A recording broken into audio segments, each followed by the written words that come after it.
Hello friends, எல்லாரும் எப்படி இருக்கீங்க? இன்னைக்கு நம்ம வீடியோல அடிக்கிற வெயிலுக்கு நல்லா சில்லுன்னு சாப்பிட்றதுக்கு ஒரு சூப்பரான குல்ஃபி ஐஸ் தான் ரெடி பண்ண போறோம். வீட்ல எல்லாருமே ட்ரை பண்ணக்கூடிய அளவுக்கு ரொம்பவே ஈஸியான ஒரு ரெசிபி தான். இன்னைக்கு கடையில போயிட்டு நம்ம வாங்கவே வேணாம், வீட்லயே நம்ம ஹெல்த்தியா சூப்பரா செய்ய முடியும். வாங்க இப்போ குல்ஃபி ஐஸ் எப்படி செய்யறதுன்னு பார்க்கலாம். முதல்ல ஒரு கடாய் எடுத்துக்கிட்டேன். இந்த கடாய் பார்த்தீங்கன்னா அடி பிடிக்காம இருக்கும் அப்படின்றதுனால எடுத்திருக்கேன். நீங்கள் உங்களுடைய வீட்டில் நல்ல ஒரு அடிகனமான பாத்திரமாக அடி பிடிக்காத மாதிரி ஒரு பாத்திரம் எடுத்துக்கோங்க. இந்த கடாயில் 1 லிட்டர் பால் சேர்த்துக்கிறேன். நான் இப்போ பாக்கெட் பால் தான் யூஸ் பண்ணுறேன். நீங்கள் பசும்பால் இல்லை பாக்கெட் பால் எது வேணாலும் யூஸ் பண்ணிக்கோங்க. பாக்கெட் பால் யூஸ் பண்ணுற மாதிரி இருந்தால் நல்லா ஃபேட் அதிகமாக இருக்கிற மாதிரி பால் வாங்கிக்கோங்க. எந்த பிராண்ட் வேணாலும் நீங்கள் வாங்கிக்கோங்க. 1 லிட்டர் பால் நான் இந்த கடாயில் இப்போ சேர்த்துக்கிறேன். தண்ணியெல்லாம் எதுவும் சேர்க்கக்கூடாது, வெறும் பாலை மட்டுமே திக்காக நம்ம சேர்த்துட்டு இப்போ நம்ம குக் பண்ணிக்கலாம். பாலை கடாயில் சேர்த்துட்டு அதுக்கப்புறமா ஸ்டவ் பற்ற வச்சுக்கிட்டு இந்த கடாயை எடுத்து நான் ஸ்டவ் மேலே வச்சுக்கிறேன். 3லேருந்து 4 நிமிஷத்துக்கு ஸ்டவ்வை ஃபுல்லாக வச்சுக்கிட்டு பாலை நான் குக் பண்ணிக்க போகிறேன். கொஞ்சம் பால் காஞ்சு கொஞ்சம் கொதிக்க ஆரம்பிக்கட்டும். அது வரைக்கும் நம்ம ஒரு 4 நிமிஷம் இல்லை 3 நிமிஷத்துக்கு குக் பண்ணிக்கலாம். அப்பப்போ இந்த மாதிரி கரண்டி வச்சு நம்ம கலந்து கொடுக்கணும், அடி பிடிக்காமல் இருக்கும். பாருங்கள் ஃப்ரெண்ட்ஸ், 3-4 நிமிஷத்துக்கு நான் குக் பண்ணி எடுத்துக்கிட்டேன். இந்த மாதிரி சைட்லலாம் பால் ஆடை கட்ட ஆரம்பிக்கும். அதெல்லாம் இந்த மாதிரி கரண்டி வச்சு சுரண்டி விட்டுட்டே இருக்கணும். அதெல்லாம் வேஸ்ட்டாக அப்படியே விட்டுறக்கூடாது. அதெல்லாமே தான் டேஸ்ட் நல்லாயிருக்கும். நல்லா கொஞ்சம் அப்பப்போ கலந்து கொடுத்துக்கிட்டே இருக்கணும், அடி பிடிக்காத மாதிரி. இன்னும் பால் நல்லா கொதித்து கொஞ்சம் கம்மியாகணும், அது வரைக்கும் நம்ம குக் பண்ணணும். இப்போ நான் ஸ்டவ்வை லோ ஃப்ளேமில் வச்சுக்கிட்டு குக் பண்ணிக்கிறேன்.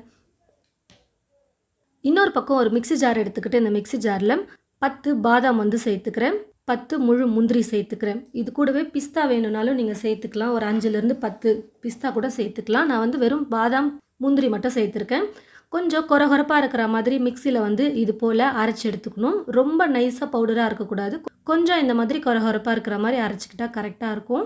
எவ்வளோ பால் சேர்க்குறோமோ அதிலேருந்து ஒரு பாதி அளவுக்கு பால் நல்லா காஞ்சி கொதித்து கொஞ்சம் கெட்டியான பதத்துக்கு இந்த மாதிரி கம்மியாக பாதி அளவுக்கு வந்ததுக்கப்புறமா இது கூட சர்க்கரை சேர்த்துக்க போகிறேன். அதே மாதிரி சைடில் அந்த பால் ஆடையெல்லாம் சேர்ந்துருக்கும் பாருங்கள். அதெல்லாம் நான் அப்பப்போ கரண்டி வச்சு சுரண்டி விட்டு எடுத்துக்கிட்டேன். இப்போது 5 டேபிள் ஸ்பூன் அளவுக்கு சர்க்கரை சேர்த்துக்கிறேன். நான் சேர்க்குற சர்க்கரையே கரெக்டாக இருக்கும். 5 டேபிள் ஸ்பூன் அளவுக்கு சேர்த்துக்கோங்க. கொஞ்சம் மைல்டாக இருக்கிற மாதிரி இருந்தால் போதும் ஸ்வீட் அப்படின்னு நினச்சிங்கன்னா ஒரு 3 டேபிள் ஸ்பூன் இல்லை 4 டேபிள் ஸ்பூன் சேர்த்துக்கோங்க. 5 டேபிள் ஸ்பூன் கரெக்டாக இருக்கும். சர்க்கரையை சேர்த்துட்டு ஒரு 2-3 நிமிஷத்துக்கு நல்லா குக் பண்ணிக்கலாம். பாருங்கள் ஃப்ரெண்ட்ஸ், சர்க்கரையை சேர்த்துட்டு நல்லா ஒரு 2-3 நிமிஷத்துக்கு குக் பண்ணி எடுத்துக்கிட்டேன். இப்போ இது கூட அரைச்சி எடுத்து வச்சுருக்கிற இந்த பாதாம் முந்திரி இந்த பொடியை சேர்த்துக்கலாம். கொஞ்சம் கொரகொரப்பாக இருக்கிற மாதிரி அரைச்சி சேர்த்துக்கோங்க, நல்லாயிருக்கும்.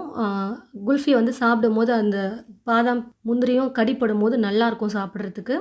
கூடவே ஃப்ளேவருக்காக ஒரே ஒரு சிட்டிகை அளவுக்கு ஏலக்காய் தூள் சேர்த்துக்கிறேன். ரெண்டுத்தையும் சேர்த்து லைட்டாக கலந்து கொடுத்துட்டு இது கூடவே பாதாம் மிக்ஸ் சேர்த்துக்க போகிறேன்.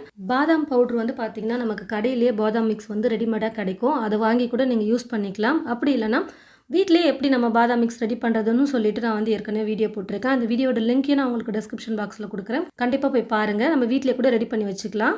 அந்த பாதாம் மிக்ஸ் பார்த்திங்கன்னா நான் இப்போது 2 டேபிள் ஸ்பூன் அளவுக்கு சேர்த்துக்க போகிறேன். பாதாம் மிக்ஸ் இல்லைன்னா பரவாயில்ல, மில்க் பவுடர் இருந்துச்சுன்னா மில்க் பவுடர் கூட நம்ம சேர்த்துக்கலாம். இல்லை இந்த 2 பொருளுமே என்கிட்ட இல்லை அப்படின்னாலும் பரவாயில்ல, இதை நீங்கள் ஸ்கிப் கூட பண்ணிக்கலாம், ஒன்றும் பிரச்சனை இல்லை. பட் பாதாம் மிக்ஸ் இருந்துச்சுன்னா கொஞ்சம் சேர்த்து பண்ணும்போது இன்னும் சூப்பராக வேறு லெவல் டேஸ்ட்டில் இருக்கும் குல்ஃபி. இந்த பாதாம் மிக்ஸையும் சேர்த்துட்டு நல்லா கலந்து கொடுத்துக்கலாம். எல்லாத்தையும் சேர்த்ததுக்கு அப்புறமா கடைசியாக ஒரு 2 நிமிஷத்துக்கு இப்போ நல்லா நான் குக் பண்ணி எடுத்துக்கிட்டேன். இப்போது ஸ்டவ் ஆஃப் பண்ணிக்கலாம். நல்லா சூடு ஆறட்டும். கொஞ்சம் கூட சூடு இருக்கக்கூடாது. ஃப்ரிட்ஜில் நம்ம பார்த்திங்கன்னா ஃப்ரீசரில் வைக்க போகிறோம், அதனால் சூடு கொஞ்சம் கூட இருக்கக்கூடாது. நல்லா சூடு ஆறட்டும். ஐஸ் மோல்டு பார்த்திங்கன்னா உங்களுக்கு குல்ஃபி ஐஸ் மோல்டு கிடைக்குது கடையிலேயே, நீங்கள் வாங்கிக்கோங்க. இது போல் இல்லைனாலும் கிளாஸில் கூட நம்ம வச்சுக்கலாம், அது ஒன்றும் பிரச்சனை இல்லை. நான் கிளாஸ்லேயே நான் எப்படி செய்கிறதுன்னு சொல்லிட்டு காட்டுறேன். ஐஸ் குச்சி இருந்துச்சுன்னா ஐஸ் குச்சி வாங்கிக்கோங்க. இப்போ நான் இன்னொரு ஐஸ் பாக்ஸ் வந்திருக்கு என்கிட்ட, அதுலேருந்து ஸ்டிக்கே பார்த்திங்கன்னா நான் எடுத்துக்கிறேன். நல்லா இந்த சூடு ஆறின பாலை இந்த மோல்டில் சேர்த்துக்கலாம். ரொம்ப சூப்பராக இருக்கும் டேஸ்ட்டு. நான் சொன்ன அளவுகளை கொண்டு நீங்கள் ட்ரை பண்ணி பாருங்கள். இப்போ இந்த மாதிரி மோல்டில் சேர்த்ததுக்கப்புறமா இது போல் அலுமினியம் ஃபாயில் பேப்பர் பார்த்திங்கன்னா கடையில் விற்பாங்க, அதை வாங்கிக்கோங்க. ஒரு ரோல் வாங்கி வச்சுக்கிட்டோம்னா ஐஸ்க்கு மட்டும் இல்லாமல் நிறைய ரெசிபீஸ்லாம் செய்கிறதுக்கு கூட நமக்கு யூஸ் ஆகும். அதை சின்னதாக கட் பண்ணிக்கிட்டு அது இது மேலே நல்லா டைட்டாக கவர் பண்ணி வச்சுட்டு போகிறேன். சும்மா அது ஓரங்களில் ப்ரெஸ் பண்ணாலே போதும், நல்லா ஒட்டிக்கும் மோல்டோட.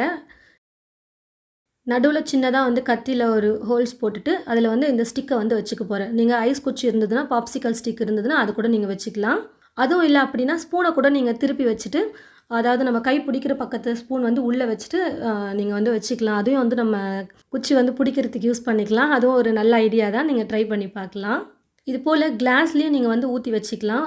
இப்போது நான் வந்து இதை ஃப்ரீசரில் வைக்க போகிறேன். ஃப்ரீசரில் ஒரு 7-8 மணி நேரத்துக்கு நம்ம வச்சு எடுக்கணும். அப்போ தான் நல்லா வந்து அந்த குல்ஃபி வந்து செட் ஆகும்.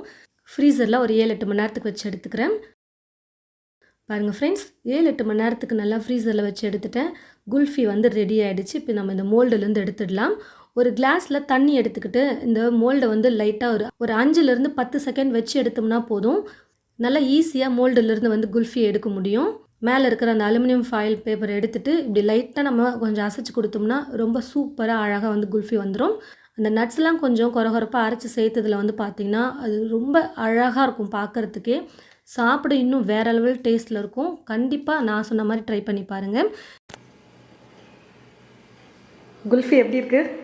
சூப்பராக இருக்குது, நல்லா இருக்குது. டேஸ்ட்டு எல்லாம் கரெக்டாக இருக்குது. சுகர் வந்து கரெக்டாக இருக்குது. இது கூட வந்து நான் பாதாம் மிக்ஸ் ஆட் பண்ணியிருக்கேன். டேஸ்ட் எப்படி இருக்குது? ஓ, அதனால தானா? நல்லா இருக்குது. பாதாம் போடுவோன்னு நல்லா டேஸ்ட் நல்லா இருக்குது.